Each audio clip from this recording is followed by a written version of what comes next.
we are the most powerful military that's ever existed in the history of the world, bar none.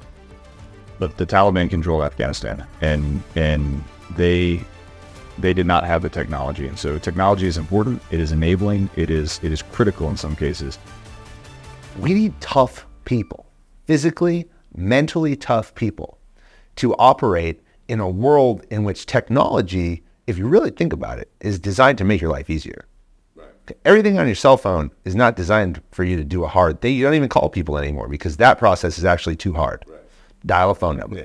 Okay? So you text somebody. Yeah. So everything in technology is designed to make your life easier, but special operators, to do the missions that you're talking about, require them to be mentally and physically tough. How do you reinforce that? And how do you balance integrating technology into the force with creating people who are just hard and want to do hard things? Yeah, that's our purpose. Right? I mean, exactly that. Like we're very aware of it. And we spend a lot of time and effort on maintaining the physical, dominance that's required to be a successful Green Beret. I mean, that's something that we holistically do, understanding that the conversation around technology has to be had. We can't be ignorant in that way, right? We're past the point of should I use a GPS or a compass, right? It's irrelevant. We're moving forward into implementing technologies in such a new dynamic way that we have to maintain that forefront and capability.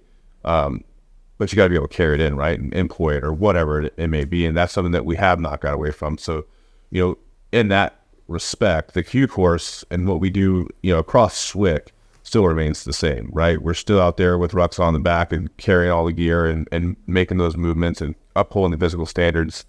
But as Carl Lucas said, we're unfortunately or fortunately, it doesn't matter however you want to look at it, we're spending more time making people more resilient and robust. The kids that we're getting, some of them struggle in that way, right? They don't have the robust physical resiliency that some of us did go in, but we've adapted to that. We've found ways to get them where they need to be to go out and be successful in that domain. I think it's important to look at the fact that we are the most powerful military that's ever existed in the history of the world, bar none. But the Taliban control Afghanistan, and they did not have the technology. And so technology is important. It is enabling. It is critical in some cases. But at the end of the day, if I had to choose between the right people and the right technology, I would go with the right people all day long. And then you layer on that technology on top of the right people, which is what we do within Special Forces to create the ultimate fighting machine. And I think that's the key going forward. Right? It is greatly mission enhancing. However, it is not. I would not put it as absolutely critical, but it is mission enhancing, and it is only becoming more and more important as we go forward. Well, I think your example proves it, right? I mean, number one, you referenced earlier soft truths. People are more important than hardware. Quality's better than quantity, and that's what we have to develop in soft. But at the end of the day, people take ground. Absolutely. People hold ground. Look what's going on in Israel and in Gaza. Yes, you can drop a lot of bombs, but at the end of the day, Israel still has to put people on the ground to close with and destroy the enemy. Oh, yeah. And that comes down to technology-enabled people who are effective at their jobs. Yeah, absolutely. No, people still are number one business for sure. I mean, we're not looking to get out of that anytime soon. Leadership matters. Okay, when we talk about people. Regardless of everything else that you have going on here with respective MOS, building competent, specialized skills, you're developing leaders at their core. How do you define leadership, each of you? I'll go first. I've been waiting for this moment. So defining leadership, right? I would say first off that it is something that we do, right? We look at and we evaluate people based on their leadership. So coming through to the most senior NCO officer all the way down to the newest private that was in basic training just a few short months ago, they all have to demonstrate leadership of some sort. So, okay, so what does that mean, right? You tell people, hey, you have to be a leader.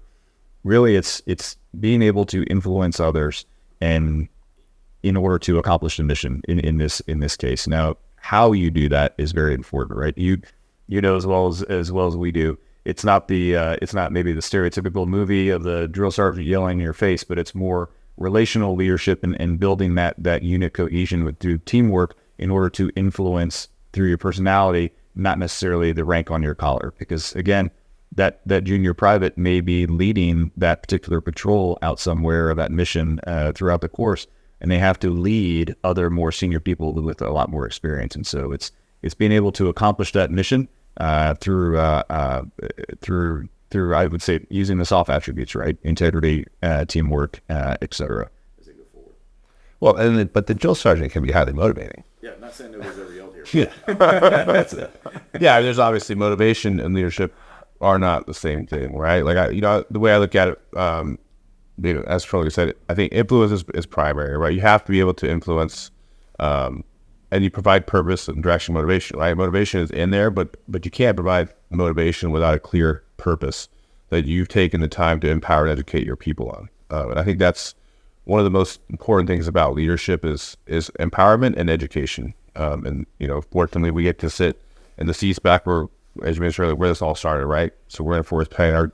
Our job here is to educate, and through that education, we're providing these kids the purpose, like the purpose to, why it is they're a Green Beret, what they learn, and how to take all this knowledge and stuff that we've given them to go out and be successful. I think that's really true leadership, if you really boil it down, is those things. The Jedburghs had,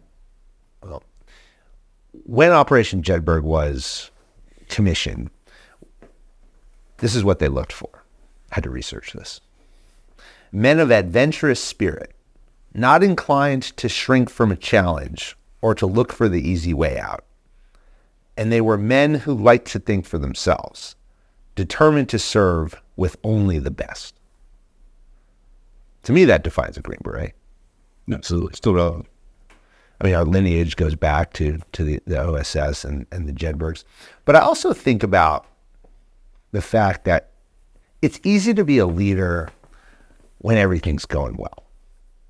When it's sunny outside, your business is making money, you don't have any problems at home, okay, your kids aren't acting out, which, is never, right? You don't have deadlines, okay, you're not under pressure.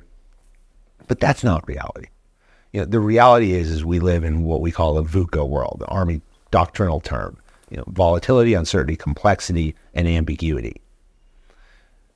Soft Green Berets, and the motto, the nicknames out there, masters of chaos.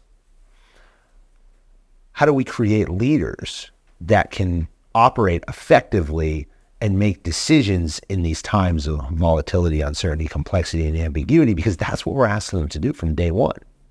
And that has to be introduced in these training programs. Right. And it's only going to get compounded when they go into the operational force. When you guys look at this next generation and you look at the major, I would say, threats, or we can call them challenges, we can even call them opportunities. What do you see out there that will be the biggest advantage that soft holds, but also what's going to be the biggest challenge? Twofold question. Yeah. I think the biggest threat out there is, we follow the national defense strategy and priorities, right? And we already talked about it. The pure fight going forward. So looking at China, Russia, these types of activities, and some of the irregular activities that they're taking right now use the Chinese use of activities within the South China Sea, right? So working against Filipino fishermen, running them out, trying to disrupt that area. And so, so how do we as the U.S. now, Special Forces is not going to combat that, but how does the U.S. combat that? And that's an example, but as we go forward, if it were to go into a hot war, then we have to be fully prepared for that, right? And so that's where doing our operations, doing these training exercises, going out to the ranges, doing all the things that we do.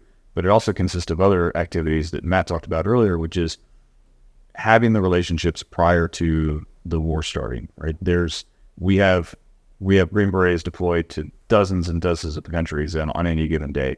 They're there working with host nation forces, building those relationships, as well as the foreign capabilities as an ally to the United States. And so that's where we extend our influence and leadership throughout. So as far as the greatest threat, I think it's been pretty well defined for us. And then our part in that is building out our influence around the world prior to any conflict happening.